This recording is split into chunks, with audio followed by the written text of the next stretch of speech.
Hello, good morning, good afternoon, good evening, wherever you might be. A big welcome to you all.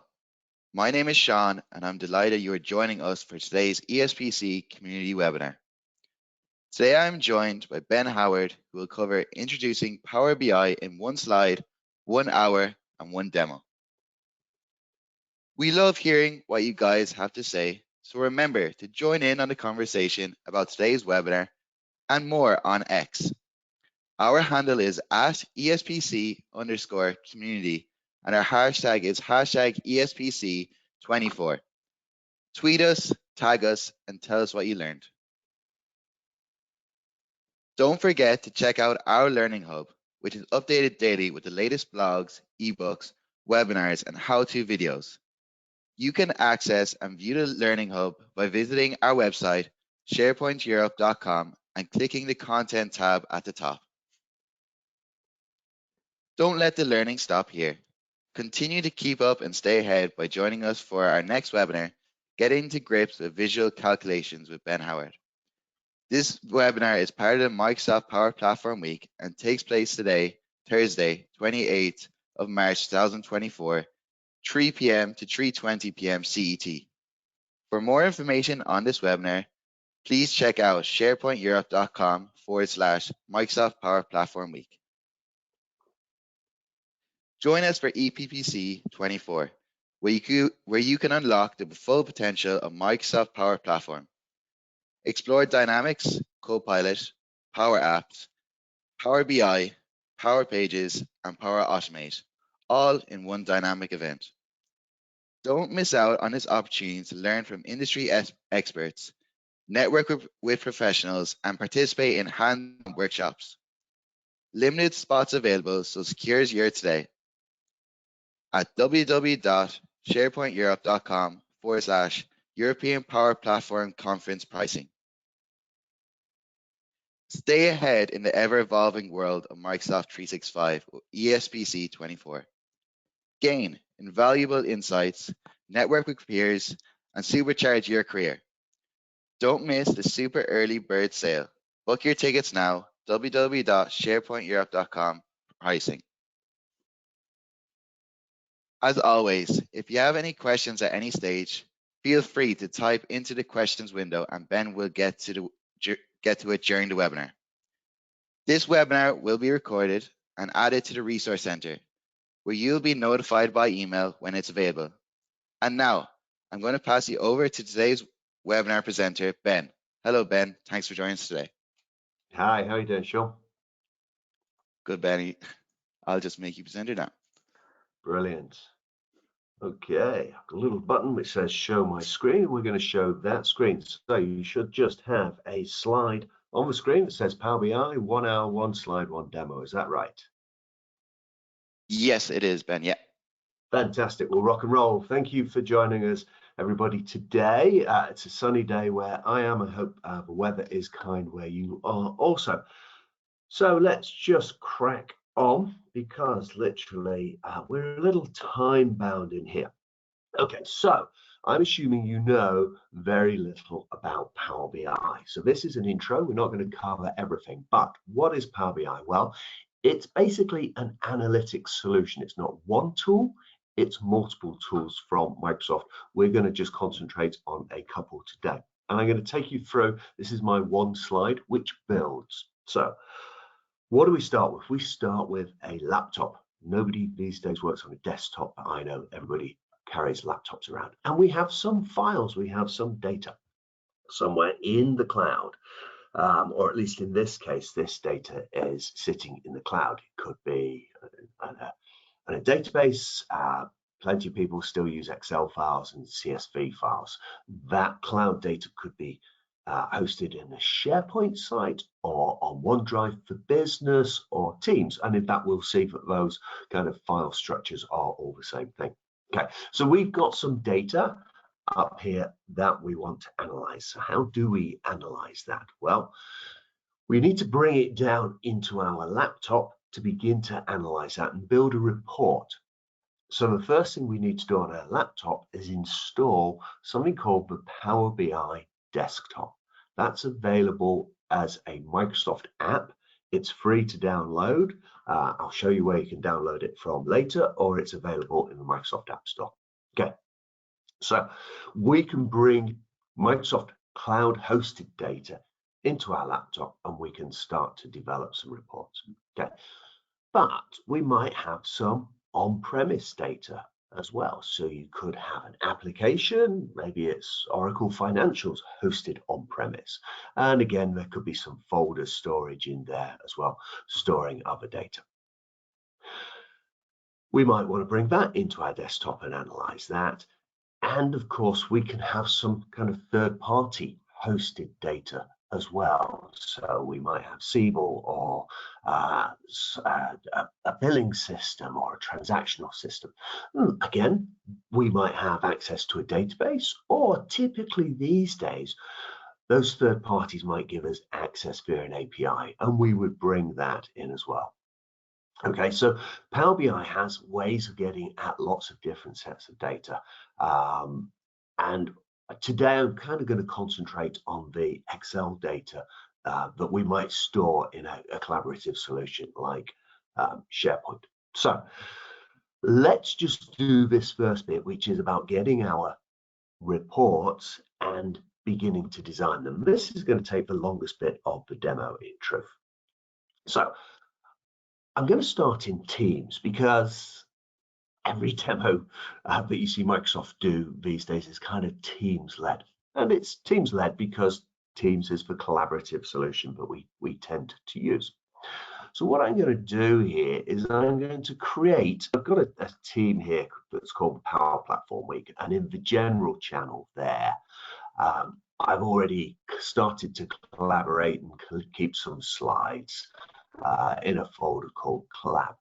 But what I'm going to do is I'm going to create a new folder and I'm going to bring in some data. Now, the data I'm going to use is some CSV files, and it's a sample of New York taxi rides. And I can bring that in because it's available for me in the real world.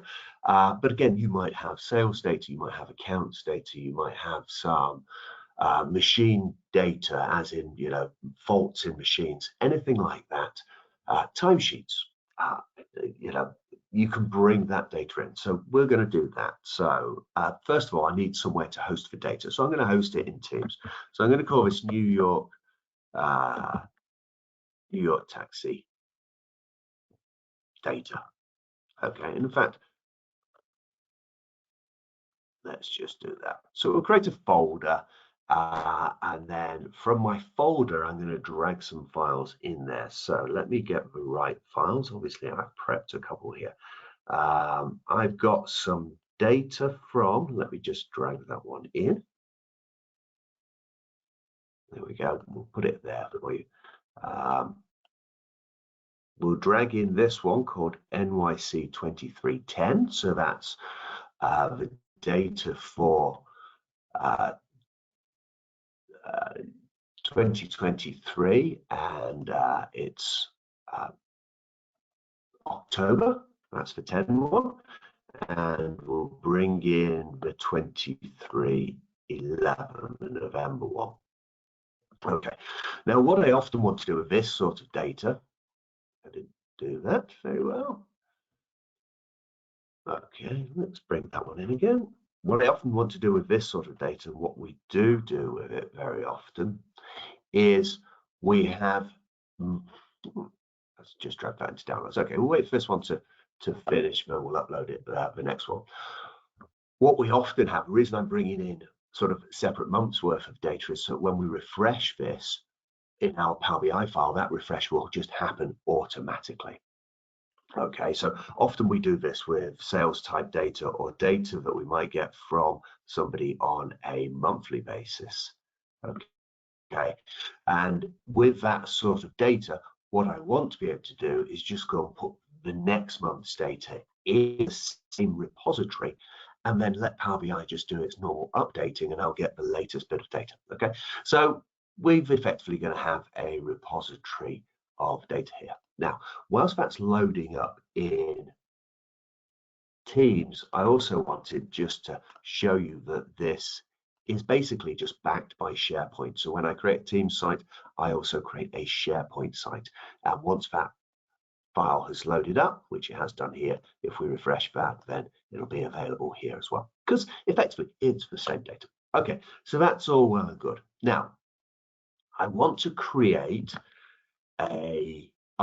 download and install Power BI. Okay, so the easiest way to do that is to go to a website called app.powerbi.com. That's your secure area for Power BI. Okay, and one of the options there that I have is the ability to download something called the Power BI desktop. Okay, you can do it from there, or you can go and get it from the App Store. We'll come back to this later. Now, I'm going to open up Power BI and just open up a new file or a new report. So you can probably see me looking at this screen here. It's of course going to open up on that screen, and then I'll drag it onto this one. Whilst we're waiting for that, just a quick prompt. Please remember you can type in your questions, and then when we have a little bit of a break, I will get Sean to read those questions to me, and then we can try and answer those. Okay, so let me bring the Power BI desktop application onto this screen so you can see it. Okay, so Power BI desktop is a way to build reports. It's used by you as the report designer generally, and a report consists of one or multiple pages, and each page has a canvas on it, which I'm kind of highlighting with my mouse here, and we effectively go and get some data to bring into that canvas so we can visualize that data using these sorts of visuals that we have here. Now, you can see across the top, I've got the ability to go and get some data from various places. And I'm just going to open up this to show you the sort of breadth of data that we can select from. Okay, now we know my data is in those CSV files that I brought in before and I stored in SharePoint. So we can go and get data from SharePoint for sure, but let's just have a look at where else we can get data from. We've just got a plethora of data sources here. So simple things like Excel workbooks and text CSV files, but also JSON files.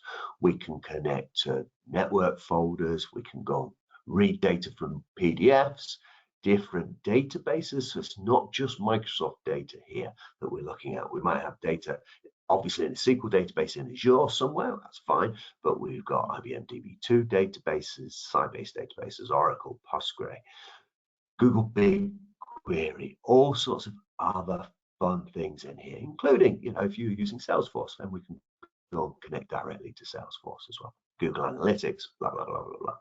So there's a lot of stuff in here, and it keeps getting added to all the time. If you're dealing with APIs, then quite often, if it's third-party API, we'll go and write a blank query to get that data, or we'll start with a blank query, and we'll use things such as Postman to work out how to get some data. But I want to get some data just sitting in a SharePoint folder. Okay, even though it's in Teams, it's also in SharePoint. So first thing it's going to ask me for is the connection string for that SharePoint folder. So let's just go and have a look at that. We're going to take this first top level. Okay, so my site/Power Platform week folder. So I'll just Control-C that, and we'll go back over to Power BI, Control-V. And then it's going to ask me how I want to connect to that. Well, I'm going to use an organizational account, and I'll sign in. Okay. So what that's going to do is once it's signed in, is when I click next, it's going to have a look through the Power Platform week and see what sort of files we've got stored there. So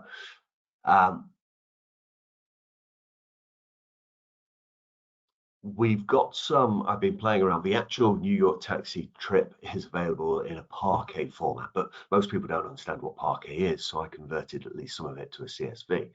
So what I need to do is bring in these two CSV files, which are stored in our New York City taxi data folder. So I'm going to click on something called transform data.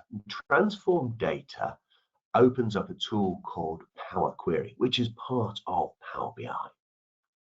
Okay, so and I'm using the new user interface in this tool, and that's why I think this is going a little slower than I'd want to do, or what I'd normally do. But what I'm now going to do is I'm now going to filter and search down for those folders. So in my example, all I want is anything that's a .csv file. Okay, so that's going to apply a filter to everything we find in that Power Platform Week SharePoint site. Okay, and it's going to give me those two CSV files. Now, one of the nice things about this that adding CSV files to a folder allows us to do is we can get Power BI to combine the data. Okay, so I don't think we looked at the CSV files, which maybe we should have. So if I just bring these up here, and we'll just open up this one in Excel, just so we know what we're dealing with. Excel, of course, opens on the other screen, because why would it be sensible to open up on the screen I'm presenting on? Okay. So this is a selection of New York City taxi rides, and we have things like pickup date and time, and notice a slightly different formats in these fields, and we'll need to work on fixing those. We're bringing in the fare amount and the total amount, etc. Okay, so that's kind of what the data looks like. So I won't save that, and we'll just minimize that. So I can combine these two bits of data by using this little nice button here. So that will combine the two queries together to two sets of data, and then I can access that data and begin to manipulate it. Okay, so one of the nice things Power BI allows us to do is manipulate data, create new data, delete data, delete things we don't want, etc. This is very useful when we're dealing with semi-structured CSV files or semi-structured Excel files that other people create. Okay, whilst this is just whirring round, Sean, do we have any questions at the moment? Where can users find resources and support for learning and troubleshooting Power BI? Learn.microsoft.com would be the place I would start at. So I'll just bring this up here, and if we type in learn.microsoft.com, there's everything on there. Any Microsoft solution is available in here. So if I was to, I suspect, type in Power BI, rock and roll. Okay, lots of, well, 94,000 results for things within learn.microsoft.com to do with Power BI. So I would start there. Perfect. Yeah, that's the only question so far anyways, Ben. Brilliant. Okay, back to my screen then. It's asking me to combine these files, and it's giving me a preview of the first, typically a couple of 100 rows of data. And I'm going to say, yeah, that all looks okay. So Power BI is going to go away and bring in this data from each of these files and combine it together. Now, it's a bit dark on this side of the screen, but you can see I'm building up a set of applied steps, and those steps are going to be run every time I perform a refresh. And I'll typically get a refresh to occur. Maybe if I'm looking at sales data that's coming in every day, then I'll get my refresh to occur every day. If I'm looking at data, project data, that I might be working with in Project Online or Planner data, I might do a refresh every day. But if I'm looking at transactional data, I might I have a sort of Power BI license that allows me to refresh once an hour or even once every 30 minutes. Okay, now within this view, again, we're in Power Query, we're modifying and transforming some data.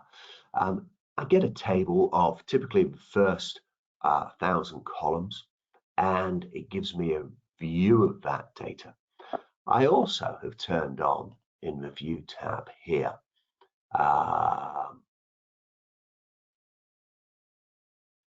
This has changed slightly, so I apologize. This this editor window, which allows me to edit what's happened on each of these queries. Okay, so you can see here, and this is slightly more advanced than just beginner stuff, but you can, as Sean said, you know, this is going to be available pretty quickly, so you can rewatch this. I've got some errors on this date and time format, and that's because the data is in US format and I'm sitting here in UK. So a couple of things I'm going to do is I'm going to just get rid of the transformation. So this is transforming these columns, and this is errored out on these for the pickup date and time and the drop off date and time. So I'm just going to remove those two transformations from here just by visually looking at it, working out where the error, what's causing the error, and then I'm going to go and fix that. Okay, so I'm going to press delete on there and then click on the checkbox, and you'll see that this drop, this pickup date and time is now just recognized as text. Okay, but I still want it as a date and time because that's useful for me. So what I'm going to do is I'm going to change it using a locale, as in I'm going to say that even though I'm based in the UK, this date and time format is in US. And so we will go and just choose date time, and we'll choose the locale as English United States. So if I scroll down here, it's about there. And then that should get rid of those errors within the pickup date and time, because we know when that is. But we know we're referencing that as a US format. Of course, month, day, year. Okay, so that's going to take a little while to do that. In fact, it's just done it, and we're going to, you can see what's happened now. So it's changed the type to be date and time, and then it's appended this English-US locale on the back. So I'm going to do the same for this one. I'm going to add a new step, and this is date and time, and the locale, of course, again, is English-US. So this is quite a typical thing that we would do in terms of modifying data that isn't quite right, especially if we don't own that data. It's not quite right for our needs. Okay, and you can see these steps build up. This is where often I spend a lot of time modifying data and getting it to be the right format. I'm also going to get rid of columns that I don't need. So I don't need this source name, so I'm going to remove that as a column. Okay, and I don't need things like the vendor ID either. I can remove that. Now, I'm going to show you a couple of other things that we're doing here. Date and time, this is a very expensive column because it's if we've got millions of rows, and in truth, the actual New York taxi data set has millions of rows, then each of these is going to be fairly unique. So what time did I pick up and what time did I drop off, date and time? So what we would typically do for these is I would split this column into two. So I'm going to split the column using a delimiter. The delimiter that I'm going to choose is going to be a space. So I'm going to have the date as one column and the time as another column. I'm going to do that for the pickup, and I'm going to do that for the drop-off as well. It's better for your model to do it this way. Makes your model quicker, more responsive, and it takes up less space. Okay, so that's just thinking about that. So there we have. Once this screen comes back,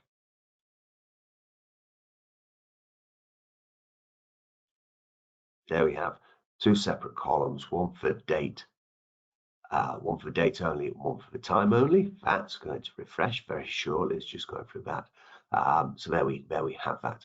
And I'm going to do the same for this one as well. So I'm going to split this column by the delimiter. The same delimiter is going to be the space. Okay. So far, so good. So that's great. What I'm also going to do is I'm going to do a very quick and rough calculation of the duration of the journey, just so you can see that we can use Power BI to derive data as well. I'm also going to change the names of some of these columns just to make that a little bit more sensible. So you want sensibly named columns. Okay. This is refreshing, so that's good.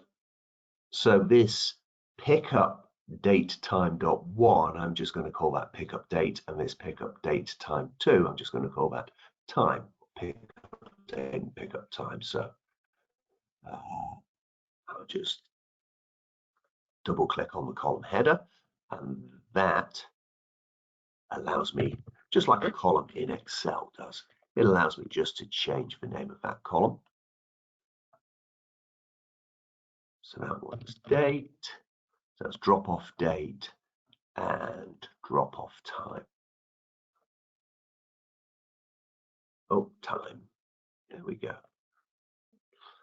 Okay. Now, there's some other columns that I could get rid of if I didn't want them, and typically I would, but for this demo, I won't. What I'm going to do though is I'm going to add in a new column.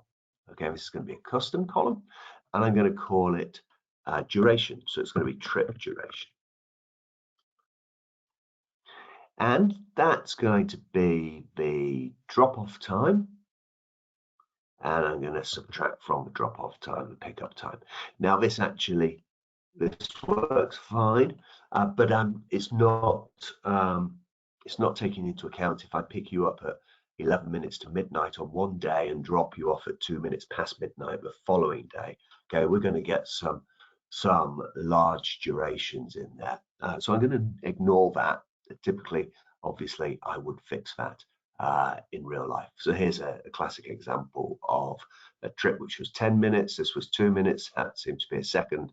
That was 21 minutes, 21 minutes. And this is one that started and finished on different days. So I'm not going to fix that here, but I'm just going to leave it. That would be something we'd fix later on. Once I've done my transformations, and quite often we'll come back in here and modify quite a few things, I'm going to click close and apply. So close and apply closes Power Query, but then applies the settings to all of the files that it's finding in my SharePoint site that are appended with that .csv. Okay, so this is just, again, going to take a few seconds to run, but we're going to be now in the place where we can go and create a Power BI report once this is finished evaluating. Okay. Hi Ben, just a question there. How could I convert the date/time to English if I was originally in the US format? If it's originally in the US format, well, that's just what I've done.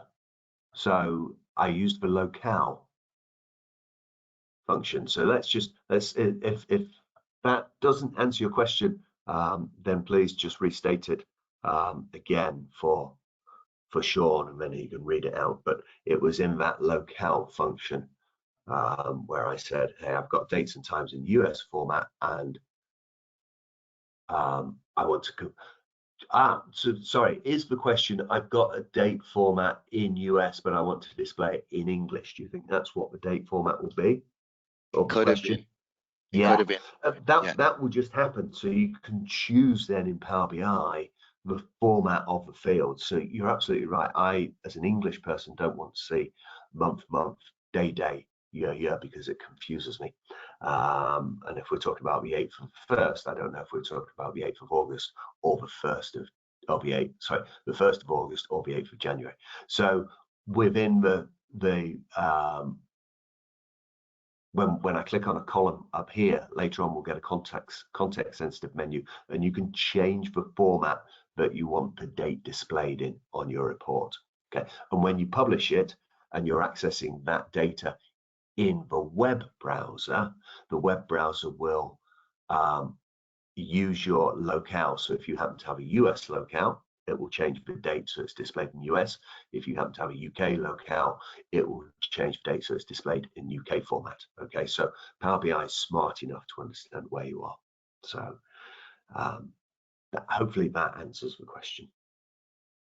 Yeah, she just added to it. Yeah, she had said, yes, sorry, I'm struggle with date format being mm/dd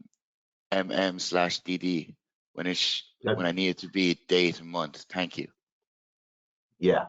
Have a look. It's different when you view the report in the browser. Okay, so this is loading up some rows here. We've got about just shy of 150,000 rows in both of those files. So that's just taking a little bit of time to load. So apologies for that. Any other questions, Sean? That looks like all the questions so far. That's it so far. Okay. Yeah. Well, we're getting up to 300,000. Let's just do a quick refresher on the PowerPoint as to what we've done.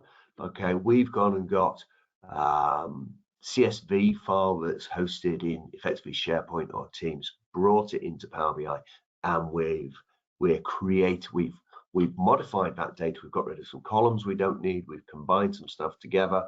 We've changed some formats, and we've created a new derived piece of data. So that's what we're doing in this design area. Okay, we're coming up to about 300,000 now. So apologies for this running slowly, but it is what it is at the moment. Just another question there. Are there any advanced features or functionalities in Power BI that you would recommend exploring? There's lots of them, but it depends upon what your use case is, of course. Yeah, I would say just for now, just get an idea of what Power BI can do for you. Okay, I would always say just go and get some data and start to visualize it, and then you'll only need to explore those advanced features if you're saying, oh, this visualization isn't quite working for me. But there's lots of things that you can do. Okay. So this data has now come in. We can see that it's just called query.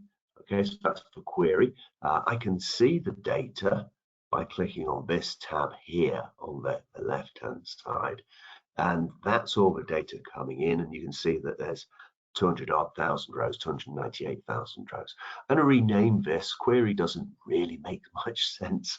I'm just going to call this NYC. Oh, don't refresh for me.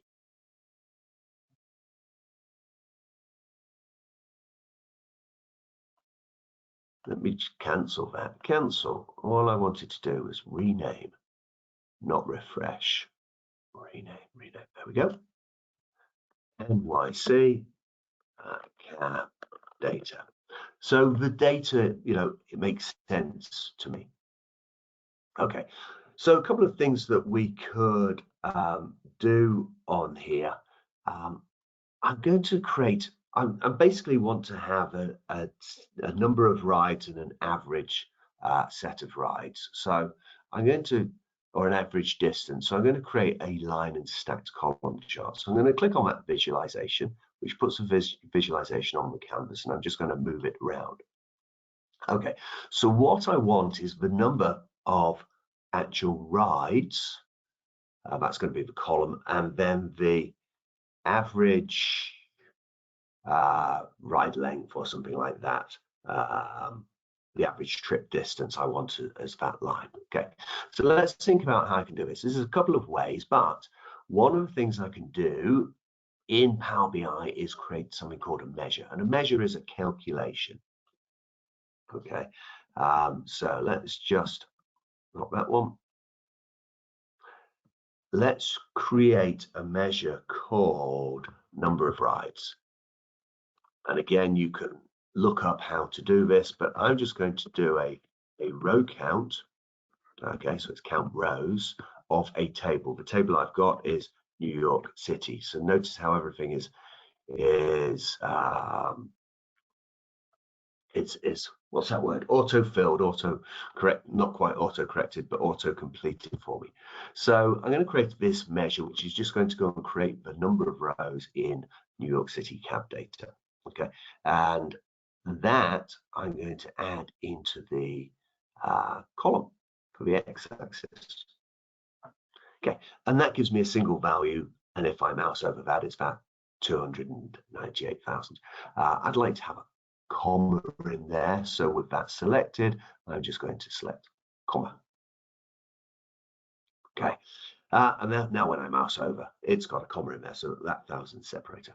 I'm also going to create something. We've got the trip distance, I think it is trip distance, yeah. So that trip distance is a number. I'm going to create the average trip distance. So I want the average of the trip. So I'll say new measure again.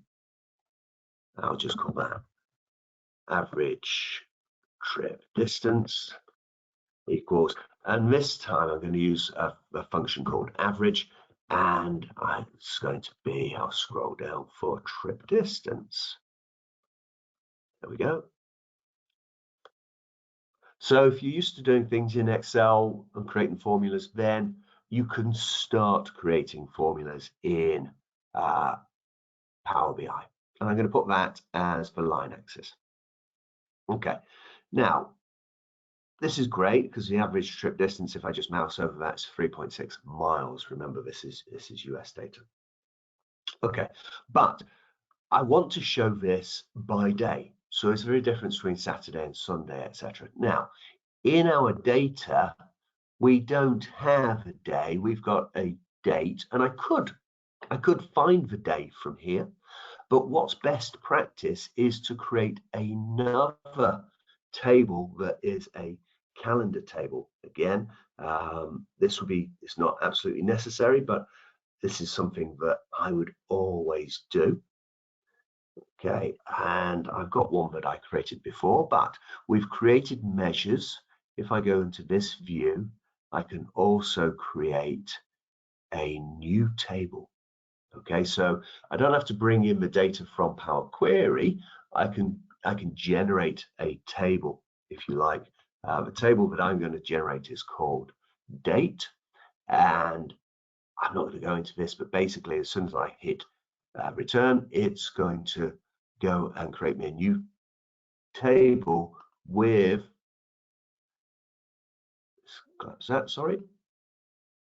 with dates in there for the years that exist in my model. So at the moment I've only got data for 23, so it's only going to give me data for 23. If it's only going to give me a year for 23, if I had 24 data in there, 2024 data, then it would generate 2024 year as well. A couple of things that I need to do in here. Again, this is all detailed on the web, but it's to say that that is a date itself, and something you always want to do when you're ordering by date. In fact, we'll go and do that now. You want to order correctly. So I've now got this date field. So one of those values was the day of the week, day of week.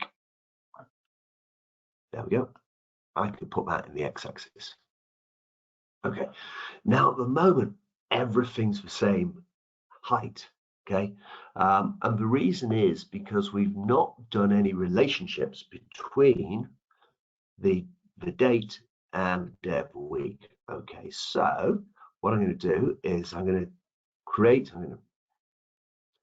select the date, and I say I'm going to link the date in my date table through to the what have we got? Pickup date.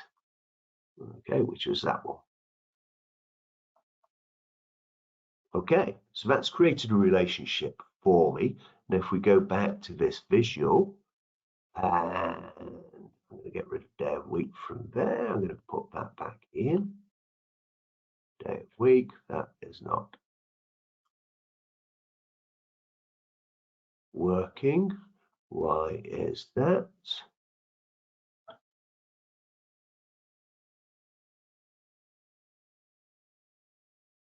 Date, pick up date. Let me just have a look at this. I don't like it when things like this don't work. Date. It's fine. Pick up date. I hadn't set, after I'd done Power BI query, I hadn't set it to be a date. So it's thinking it's at time, just a textual value.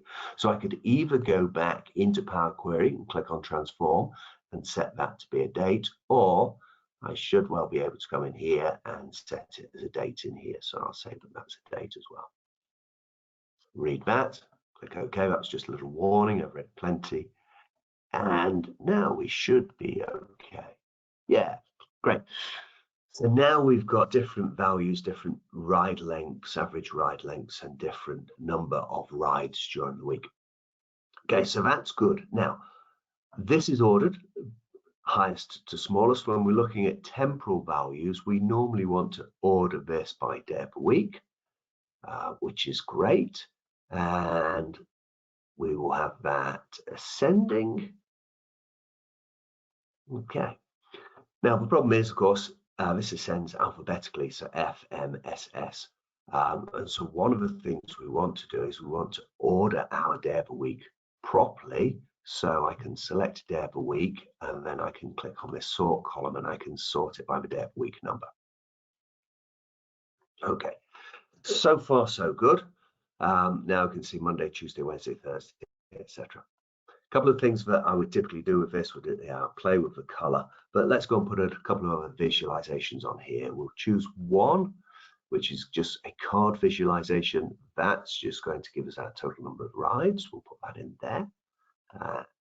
We will, in this visualization, say that the category value, I don't want any display units on there, so I'm getting the full numeric value.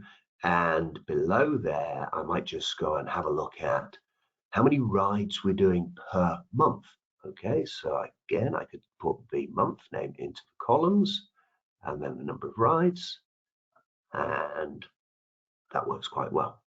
Okay, so September, October, November.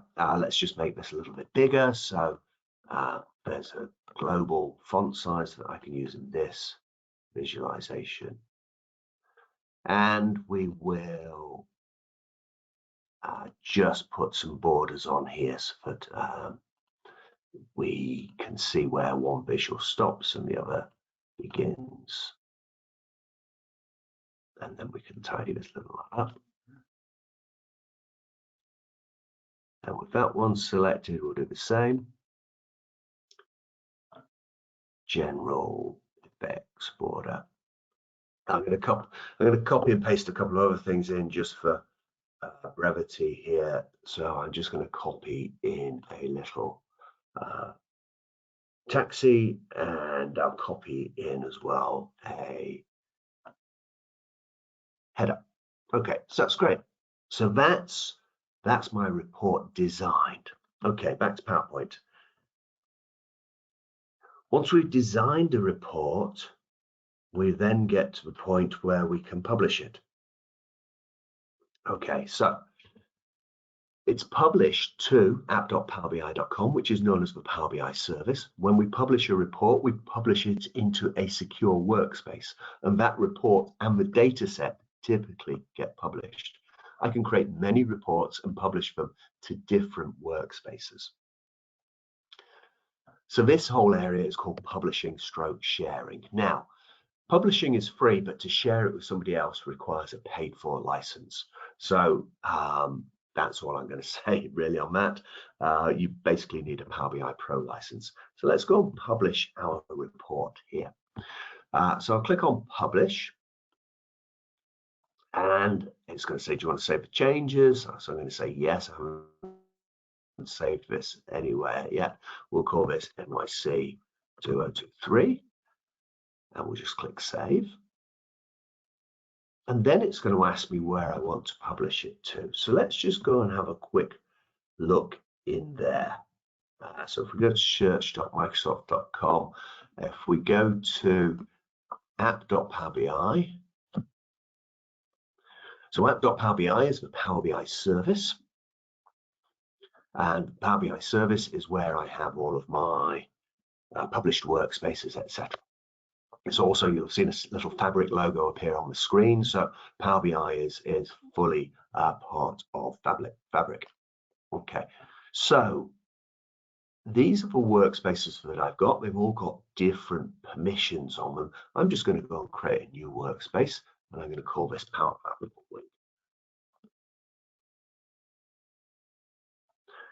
Okay, and I don't really need to do too much else. Obviously, there's a lot of other things I can do, but I've now got a secure area where I can publish into. So if I go back to Power BI, and I'm just going to cancel out of there, publish again, because it'll go and remunerate and find now that we have a Power Platform Week workspace. So I'll click on select, and that's going to publish that report over to that workspace. Whilst it's doing that, let's go and have a look at some more slides. Okay, so once we've published it, what do? Well, basically, we can view it, and we view it in a browser. Okay, so our browser shows the report that we just created in the Power BI desktop. We're not limited to browsers, though. We can view these on tablets and mobiles, and we can bring the data also into PowerPoint, so we can present a live Power BI presentation in PowerPoint. We can also set up alerts, we can collaborate, we can subscribe to reports. So this whole area I call viewing and collaborating. Okay, so let's go back to Power BI. Sean, are there any questions? Yeah, there's a few in now. Okay. So which best practice do you recommend to work on Power BI in a team and maintain the changes in Git? Oh, gosh. That requires some setup. So Microsoft, the whole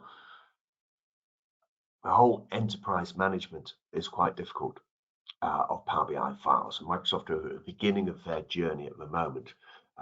They've published some data, and they've published some white papers around this and some documentation on learn.microsoft.com. So I would just follow whatever is on learn.microsoft.com at the moment. Yeah, but it's quite a difficult one. But Microsoft have just enabled a new Power BI file type called a Power BI project, which splits up and allows you to save everything to Git and edit it in VS Code. Okay, but one thing I always say to people is, whenever Power BI has a new version every month, I say go and have a look at the blog and the video that's created about the new version, and then enable or turn on any of the new versions or any of the new features in this preview features piece here. And one of the things that you'll need to start saving things in Git, etc., is to save this as a Power BI project solution. Okay, that's probably as much as I want to say on that.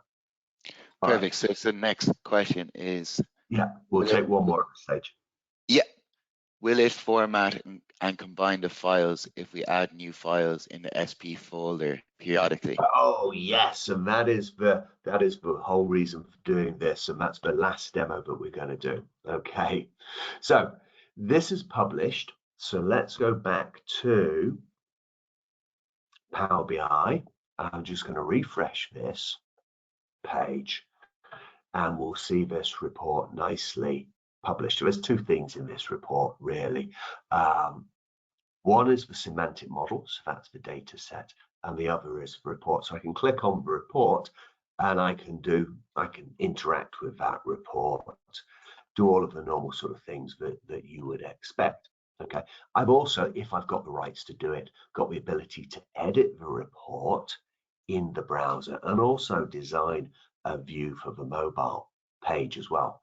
One of the things I always turn off is some filters here. So we might turn that filters off, and then we might just go and say, hey, this is nice, but wouldn't it be great if the columns were, say, New York City color. And I've got the official color of New York City cabs. It's this, so I'm just going to copy that. Control C, come into the more colors piece here. Control V into there, and believe it or not, that's the official New York City color, New York City cab color. So I'll click save on that. So we can do lots of things in here. Okay, so one thing that I might want to do back here is I could share this report.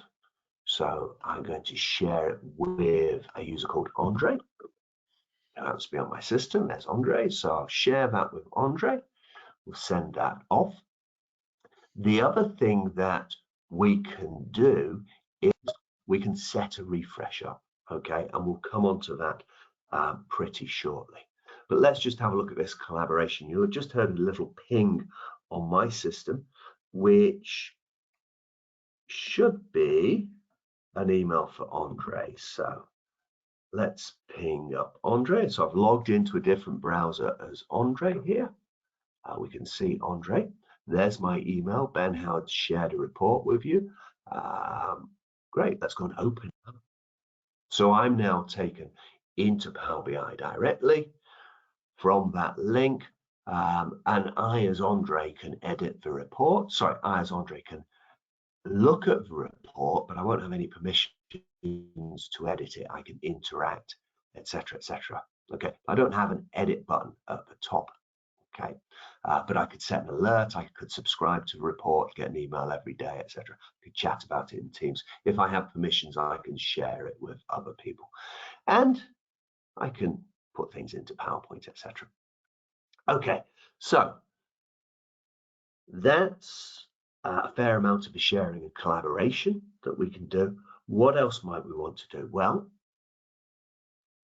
we might want to, and definitely want to, refresh this report because otherwise it's going to get stale.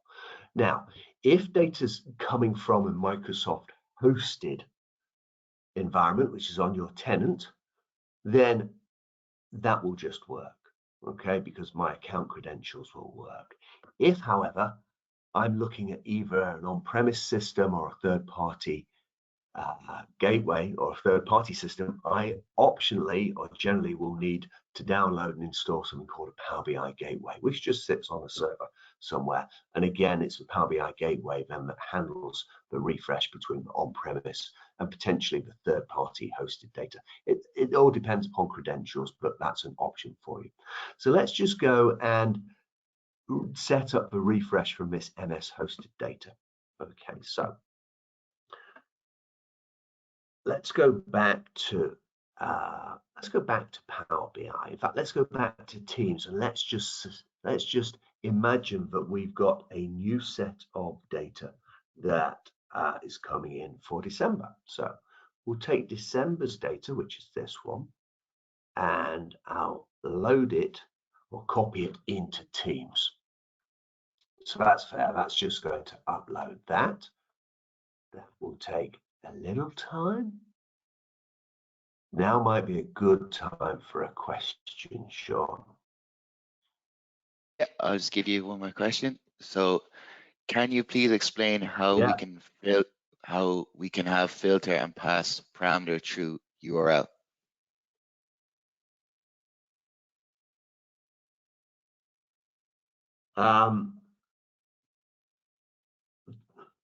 If you mean the URL up into here, you can't. Okay, I'd need to understand the business requirement or the organizational requirement before I could answer that further. So whoever's asked that, if you can give us the business requirement as opposed to the technical requirement, then I might have a better opportunity to answer that. Okay, let's just see if this is refreshed. Okay, so great. I've now got the 2312 data here. Okay, let's go back to Power BI. Now, what I'm going to do as Ben Howard is I'm going to set up an automatic refresh on this. So if I go into settings, you can see that there's a refresh button, and I'm going to configure a refresh schedule. So I'm configuring a refresh schedule on the model. Okay, so typically we'd set that up for daily. You might do it for weekly, depending upon your license. You can set this, or depending upon your requirements, you can set it up for as much as you want. If you have a pro license, you can refresh automatically up to 8 times a day. If you have a premier license or a premium capacity license, it's 48 times a day. Okay, so I would typically set this up for 7 a.m. When people come into the office. So that refresh will just happen at 7 a.m. But what I want to do now is I want to force a refresh. Okay, so remember, if we look at the model, we've got, I'm going to write this down, 298,957 rides in total, and they happen in September, October, November. Note my data is slightly incorrect. Never trust anybody's data, even though this was downloaded from New York taxi people. So I'm going to go back and I'm going to just manually do a quick refresh on this, which when I say manually, probably it's going to take a couple of minutes. Okay, so we're refreshing that. I'm hoping, yes, we get that little indicator around there. So let's get that to refresh, Sean, and we'll take another couple of questions whilst that's happening. Yeah, so I just go, next question is, I know that Power BI has a strength of interactive report. When publishing a pre-curated design of the report, what is the best practice to configure when the user could customize their own view? What's the best practice to configure when a user customizes their own view? Yeah, best practice to configure where the user could customize their own view. Okay, I'm a bit of a freak in terms of self-control or control freak. I don't like users customizing their own view. And so I turn those features off. And if I don't want anybody to have any interactivity on the report, I'll even remove interactivity between visuals, which you can do, or I just put a kind of what I call a pane of glass. So I put a visual on top of everything. It's just a big square rectangle. So all you're doing is clicking on that big square rectangle, which is opaque, or sorry, which is clear, of course, so nobody can click through it. In terms of if somebody was editing a visual, then not editing a visual, but creating their own views, then they create their own views in a personal, using these personal bookmarks features here. So I could click on here and I could save that view as a personal bookmark. Okay, so that's kind of a way that I would do it. I don't know that that's any best practices, but that's kind of how it should work. Okay, whilst we're doing that, let me go and just show you what else you can do in Teams. So in Teams, now we've got a team that's dealing with this data, then I could go and add my Power BI report into that team. Okay, so it's going to go and say, hey Ben, which reports do you have the rights to view? Okay, we're going to save the tab, and then within there we should see that report. So again, I started in Teams and I'm going to go and finish in Teams. So let me just go and add a link. Okay, browse to workspace. I could get the link in a couple of ways, but perhaps the easiest way is to click into here and find that link for my New York City. Add that in. Okay, so the Power BI report is sitting in here, and we'll find out actually if that refresh has run, because oh, didn't like that, yikes. Okay, let's go up to here. So it's going to be an issue somewhere with the data set. So if I refresh this, I suspect this one's going to have a problem. It's going to have failed somewhere on that, the formatting. It's going to have failed bringing that third set of data in. I just want to have a quick look, see if I can find out why that is. So if I just transform the data now. Going to refresh. So this is a classic example of where if you do this, your data must be in exactly the same format in each of these folders. So as a CSV file, it must be the same. I'm going to quickly see if I can fix this whilst we take another question.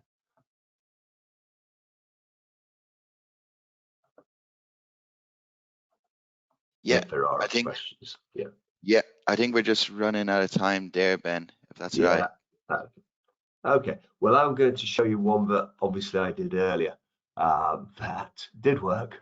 And you can see that we now get data in for December as well. So when I did the refresh, the data came in automatically for December. So I apologize. I will try and fix this, but it'll be too late for the recording, unfortunately. Okay, so if that had come in correctly and if it had refreshed correctly, then I would be expecting very much to see December's data in here. So, as is usual, I spend a lot of time cleansing and fixing data. All right, that's about it, I think, from me, Sean. That was the one slide, the 1 hour, and effectively the one demo. I hope that's piqued everybody's interest. Thank you for your time. Perfect. Thank you, Ben, for a great presentation and demos. So now we will get into the questions and answers part. Should you wish to ask a question, please feel free to type into the question window now. So the next question is, the refresh is a pull or a push. So when updates occur on data, will the gateway automatically send updates to incrementally to the client? Or does the client side pull the most recent data every time a user looks at the shared URL on a browser individually? In that case, which event is triggering the refresh? Okay, the refresh is, as I've shown it, the refresh is a pull based upon a time. So we hit 5 o'clock and we refresh, yeah, or we hit 7 a.m. and we refresh. So the data is being pulled all the time from the source to the Power BI service. However, there's other opportunities to have data refreshed when something changes in a data set.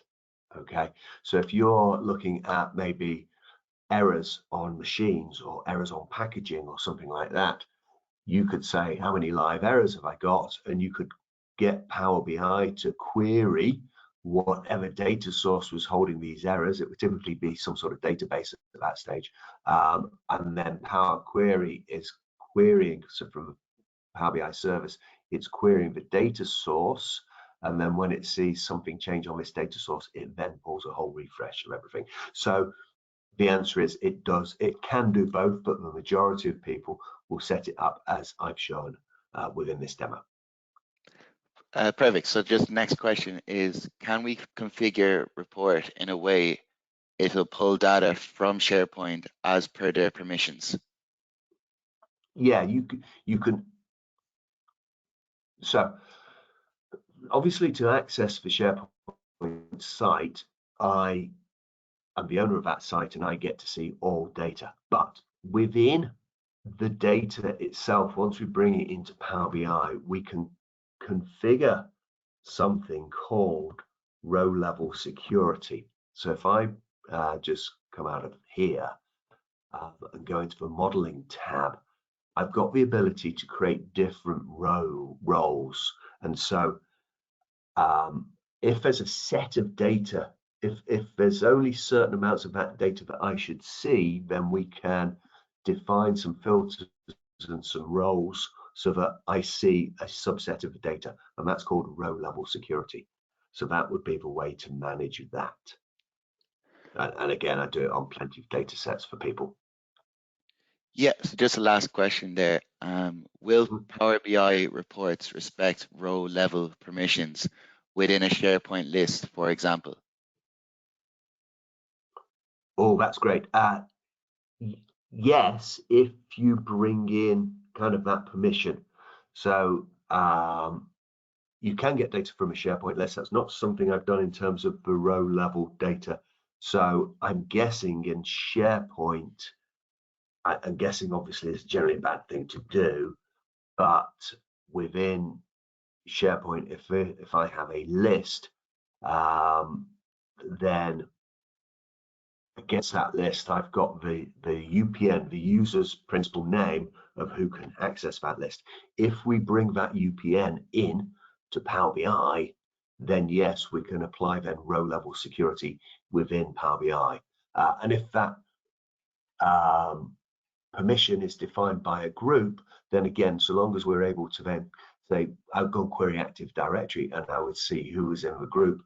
And I build that directly into the Power BI model using row level security. So the short answer is yes. The long answer is you're going to need to do a little bit of work to do it. It's not out of the box. Perfect. So I think that's everything. So on behalf of the ESPC community, we would like to extend a big thank you to you again, Ben, for taking the time today to carry out this webinar. We really appreciate it. So that's the end of today's webinar. You can find this webinar and more at sharepoint.com/resource center. Thanks again to all of you for joining us today, and I hope you'll join us again soon. Take care. Bye-bye. See you later, actually. Bye.